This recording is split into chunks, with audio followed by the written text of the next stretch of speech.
ओम शांति। आज 23 मई 2023 के साकार मधुर महावाक्य हैं। मीठे बच्चे, माता पिता को पूरा पूरा फॉलो कर सपूत बनो। याद और श्रीमत के आधार पर ही बाप के तक नशीन बनेंगे।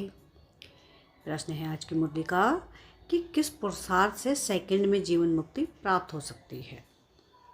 क्या प्रश्न है आज का कि किस पुरुषार्थ से सेकंड में जीवन मुक्ति प्राप्त हो सकती है। उत्तर है इसका कि पुरुषार्थ करो, अंत काल में एक बाप के सिवाय दूसरा कोई भी याद ना आए।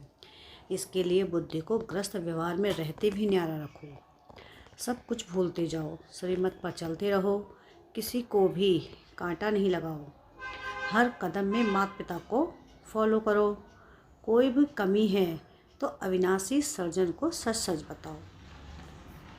गीत है आज की मुरली का, नई उम्र की कलियाँ। ओम शांति। बच्चों को इस गीत का अर्थ समझाते हैं। यह जो महिमा करते हैं, इस देश में जन्मी थी सीता। यूँ तो वास्तव में मेल और फीमेल सब सीताएं हैं, क्योंकि सब भक्तियाँ हैं। भक्ति करने वाले भगवान को याद करते हैं। यह सजनियाँ साजन को याद करती हैं। किस लिए? फूल बनने लिए। कहते भी हैं ना, कमल फूल समान रहना है। अब तुम जानते हो हम आत्माओं का बाप परमात्मा है। उनसे स्वर्ग का वर्षा मिलना होता है, जिसको जीवन मुक्ति कहा जाता है। जीवन मुक्ति का वर्षा जरूर मिलेगा, सतयुग के लिए, कलयुग के लिए नहीं। नई दुनिया शुरू होती है, गोया नाटक नया शुरू हो जाता है। दुनिया पुरानी है तो नाटक भी पुराना हो जाता है। अब यह है पुरानी दुनिया। नई दुनिया में लक्ष्मी नारायण जैसे फूल थे। अभी तुम जानते हो हम कांटों से फूल बन रहे हैं। स्वर्ग का मालिक बनने लिए कांटे हुए हैं जो एक दो के ऊपर काम कटारी चलाते हैं। तुमको निश्चय है हम आत्माओं का बाप आया हुआ है, फिर से सदा सुखी स्वर्ग का मालिक बनाने। इस निश्चय में गड़बड़ नहीं होनी चाहिए। बाप ने हमको, इनको दादा को भी समझाया है। यह कहते हैं बरोबर हम नहीं जानते थे। हम पहले सतयुग में धर्मात्मा थे। धर्मात्मा उनको कहा जाता है जो काम कटारी नहीं चलाते। धर्मात्मा सिर्फ उनको नहीं कहते जो दान पुण्य करते हैं। मनुष्य जो कुछ करते उनका फल दूसरे जन्म में मिलता है। वह इनडायरेक्ट दान करना है। ईश्वर अर्थ दान करते हैं, जैसे कोई कृष्ण अर्थ भी करते हैं, परंतु श्री कृष्ण को गीता का भगवान समझने के कारण मुझारा कर दिया है। भगवान कहते हैं मैं भारत में ही आया हूँ। तुम बच्चे जानते हो हमारा बाप परमधाम से आया है। हमको कहते हैं बच्चे अब नाटक पूरा होता है, मुझे याद करो। तुम ही सो लक्ष्मी नारायण थे। त्रेता में राम सीता श्री कृष्ण का युग तो कोई अलग नहीं है। उन्होंने द्वापर में डाल दिया है। यह फिर भी होगा। बाप बैठ बच्चों को शास्त्र का सार समझाते हैं। मैंने कोई गीता आदि हाथ में नहीं उठाई है। मुझे तो ज्ञान का सागर कहते हैं। मुझे भक्त ऐसे भी कहते हैं। सत्य है, चैतन्य है। मनुष्य जो कुछ वेद शास्त्र आदि पढ़ते हैं उनको शास्त्रों के अथॉरिटी कहा जाता है। अब यह वेद शास्त्र आदि कहाँ से शुरू हुए? भक्ति मार्ग से। यह ड्रामा अनादि बना हुआ है। ऐसे नहीं वेद शास्त्र अनादि कहेंगे। अगर अनादि कहे तो सतयुग से लेकर कहा जाए। सतयुग में तो वेद शास्त्र होते नहीं, यह तो भक्ति मार्ग से शुरू होते हैं। अब बाप की बुद्धि में है कि मैं ज्ञान का सागर हूँ। इस मनुष्य सृष्टि को मैं ही जानता हूँ। बाप आकर अपना परिचय देते हैं। यह सृष्टि चक्र कैसे फिरता है, 84 जन्म कैसे भोगते हैं। तुम जानते हो हम 84 जन्म सतो रजो तमो में पाठ बजाते हैं। अभी बाप ने आकर ब्रह्मा द्वारा यह यज्ञ रचा है। शिव बाबा द्वारा हम ब्रह्मा के बच्चे बने हैं, तो वह अब दादा हो गया। वहाँ तो है ही बाप का वर्षा। आधा कल्प से तुम चाहते थे मुक्ति, जीवन मुक्ति का वर्षा। यह नहीं जानते थे कि बाप भक्तों के पास आएंगे, क्या करेंगे। कहते हैं भगवान घर बैठे आ जाए, सो तो बड़े घर में आएंगे ना। तुम्हारे लिए तो अपना घर छोटा है। यह है बेहद का घर। ना जाने कब भगवान भक्तों के पास आ जाएं। भगवान तो जरूर भक्तों के लिए आएंगे। भक्त भगवान के बच्चे ठहरे। ऐसे नहीं भगवान सब भक्तों में है, सब भगवान हैं, नहीं। बाप डायरेक्ट बैठ समझाते हैं कि मैं आऊँगा जरूर, आकर बच्चों को सुख दूंगा। मनुष्य विलायत से आते हैं तो बड़ी वंडरफुल सौगात लाते हैं। बाप कहते हैं कि मैं तुम्हारे लिए वैकुंठ सौगात लाया हूँ। वहाँ विष नहीं मिलेगा। इस ज्ञान अमृत पीने से तुम स्वर्ग में जा सकते हो, तो जरूर जहर छोड़ना पड़ेगा। मैं कुछ सन्यासियों उदासियों मिसल पुस्तक नहीं उठाता हूँ। मैं तो शांति धाम सुख धाम का मालिक बनाने के लिए रास्ता बताता हूँ। हे मेरे लाडले बच्चों, परदेसी बाप आत्माओं से बात करते हैं, और कोई ऐसे नहीं कहेंगे कि मैं परमात्मा हूँ। तुम आत्माओं से बात करता हूँ, वह तो कहते अहम परमात्मा तत्वम। बाप बाप को वर्षा देंगे क्या? बाप जरूर बच्चों को वर्षा देंगे। तुम्हारी कितनी विशाल बुद्धि बनी है। बाप आकर बुद्धि का ताला खोलते हैं। बुद्धि में मूल वतन सूक्ष्म वतन याद है? यह है स्थूल वतन। तुम अब बन गए हो त्रिकालदर्शी। तीनों लोगों तीनों कालों को जानते हो। यह है डिटेल की बातें। नटसेल में तो हैं ही दो बातें। बाप और वर्षे को याद करना है। याद के चार्ट पर ही मदार है। घर में रहो, युक्ति से चलो। बाप और वर्षे को याद करो, चार्ट रखो। हम कितना समय योग में रहे। बाप को याद करने से वर्षा जरूर मिलता है। बाप तो बहुत सहज कर बतलाते हैं, परंतु कोई याद करे भी ना, माया एकदम भुला देती है। कोई कोई बांधीली बच्ची ऐसी अच्छी हैं जो घर में रहते भी कई महारथियों से अच्छा योग में रहती हैं। शिव बाबा को बहुत याद करती हैं। शिव बाबा हमें दुख से छुड़ाओ। जानते हैं शिव बाबा से हमको स्वर्ग की रजाई मिलती है। घर में याद करते करते अगर प्राण त्याग दे तो भी बहुत अच्छा पद मिल सकता है। मेरा तो एक दूसरा ना कोई, इसी निश्चय से बेड़ा पार हो जाए। कितनी मार खाती हैं।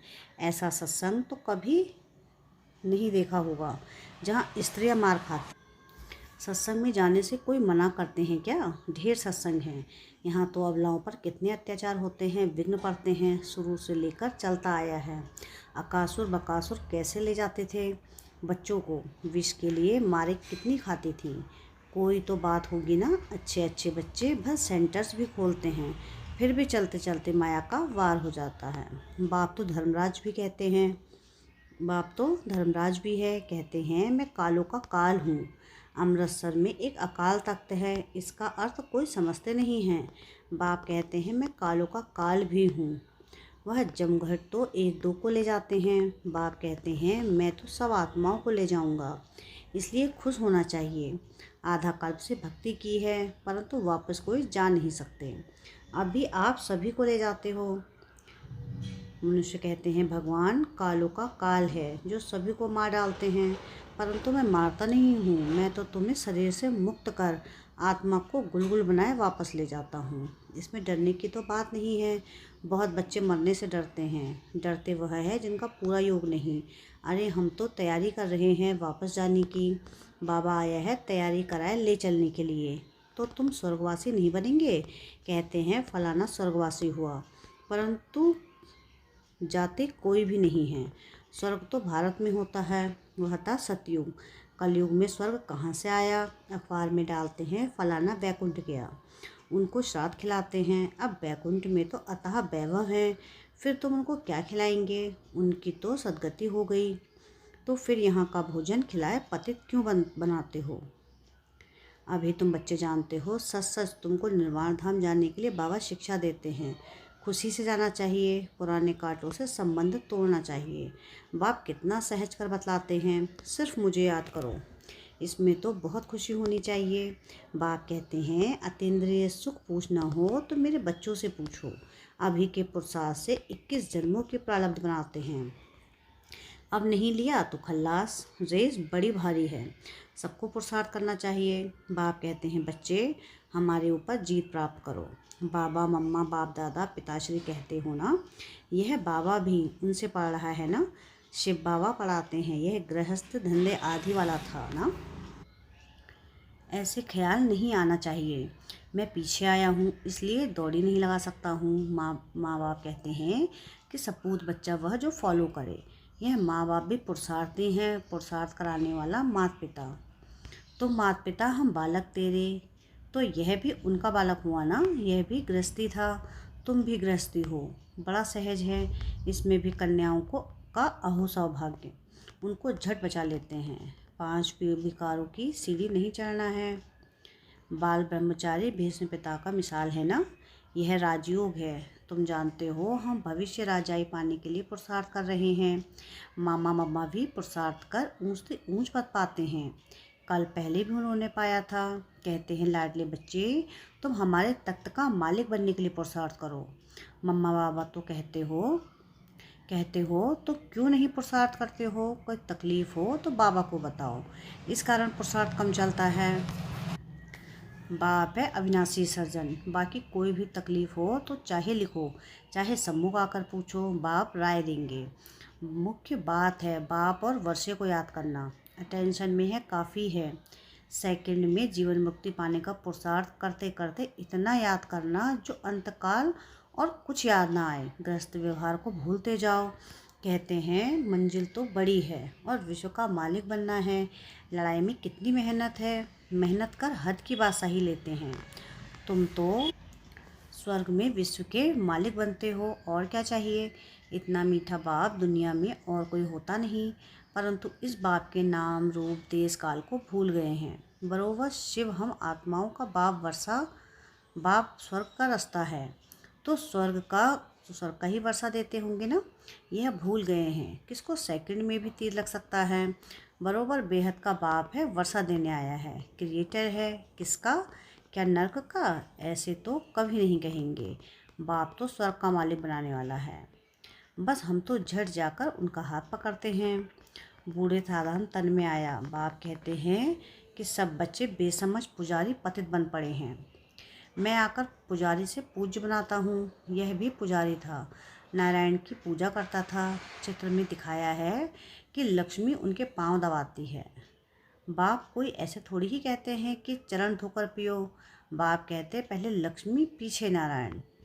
तो जो लक्ष्मी बनती है उनका मैं पांव दबाता हूँ। बूढ़ी माताओं को कहते कि तुमने आधा कल्प कितने धक्के खाए हैं।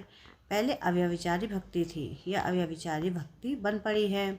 थक गए हैं। बाप को संकल्प उठा, मैं जाकर नई सृष्टि रचूं। बाप तो जाने जाननहार है।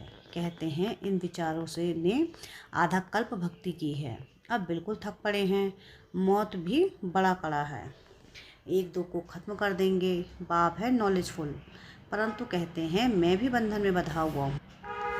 जानता हूँ बच्चे बहुत दुखी हैं, इन पर 5 विकार आकर चटके हैं, उनको अब खातिरी देते हैं। तुम्हारे सुख के दिन आ रहे हैं, अभी तुम श्रीमत पर चलो तो श्रेष्ठ से श्रेष्ठ बनेंगे। बाप है ऊंच से ऊंच, बाकी सब है रचना। ब्रह्मा विष्णु शंकर को परमात्मा नहीं कहेंगे, सुप्रीम सोल एक ही बाप है। ब्रह्मा विष्णु शंकर वह हुए सूक्ष्म वतनवासी। चित्रों में ब्रह्मा विष्णु शंकर के आगे शिवलिंग रखते हैं, क्योंकि बच्चे हैं ना, यह भी वह नहीं जानते। अभी तुम बच्चों को दिव्य दृष्टि मिली है, तुमको तो बहुत हर्षित रहना चाहिए। हम सारी सृष्टि के आदि मध्य अंत को जानते हैं। बाप से स्वर्ग का वर्षा ले रहे हैं, सिर्फ बाप को याद करते हैं, गृहस्थ व्यवहार में रहते हैं। इसमें कोई छोड़ने की बात नहीं। पहले तो गौशाला बनानी थी, नहीं तो यह कैसे होशियार बन सकते। पांडवों को देश निकाला मिला था तो यह गौशाला बनी थी। अब तुम समझते हो हम कांटों से फूल बन रहे हैं। क्यों ना हम मम्मा बाबा के तख्त पर बैठें। बाबा भी कहते हैं फॉलो कर, नंबरवार तख्त पर बैठो। अपने दिल से पूछना है कि हम बाबा को याद करते हैं। रात को हमेशा पोता मेल देखो, सारे दिन में अथवा सवेरे उठकर कितना समय बाप को याद किया।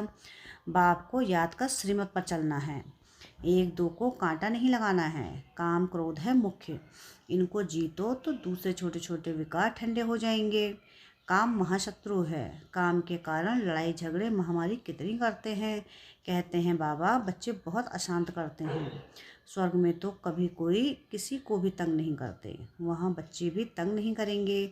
इसलिए अब बाप और स्वर्ग के सुख को याद करो। बस अब हम चले शुभ धाम। अच्छा, मीठे मीठे से खिलते बच्चों प्रति माता पिता बाप दादा का याद प्यार और गुड मॉर्निंग। रूहानी बाप की रूहानी बच्चों को नमस्ते। हम रूहानी बच्चों की रूहानी बाप दादा को याद प्यार गुड मॉर्निंग और नमस्ते। शुक्रिया प्यारे बाबा, शुक्रिया। धारणा के लिए मुख्य सार है। सार की पहली पॉइंट है कि माता पिता के तख्त को जीतने की दौड़ लगानी है और पूरा फॉलो करना है। सेकंड पॉइंट है सार का कि पुराने कांटों से संबंध तोड़, मेरा तो एक दूसरा न कोई, इस निश्चय में पक्का रहना है। वरदान है आज की मुरली का कि हर गुण व शक्ति को अपना स्वरूप बनाने वाले बाप समान संपन्न भव। क्या है वरदान आज का? कि हर गुण व शक्ति को अपना स्वरूप बनाने वाले बाप समान संपन्न भव। जो बच्चे बाप समान संपन्न बनने वाले हैं वह सदा या स्वरूप, सर्वगुण और सर्व शक्तियों स्वरूप रहते हैं। स्वरूप का अर्थ है अपना रूप ही वह बन जाए, गुण व शक्ति अलग नहीं हो लेकिन रूप में समाये हुए हों। जैसे कमजोर संस्कार या कोई अवगुण बहुत काल से स्वरूप बन गए हैं तो उनको धारण करने की मेहनत नहीं करते, ऐसे हर गुण हर शक्ति निजी स्वरूप बन जाए, याद करने की भी मेहनत नहीं करनी पड़े लेकिन याद में समाये रहे, तब कहेंगे बाप समान। स्लोगन है आज की मुरली का कि बाप शब्द ही सर्व खजानों की चाबी है, इसे सदा संभाल कर रखो। क्या है स्लोगन आज का? कि बाबा शब्द ही सर्व खजानों की चाबी है, इसे सदा संभाल कर रखो। अच्छा, ओम शांति।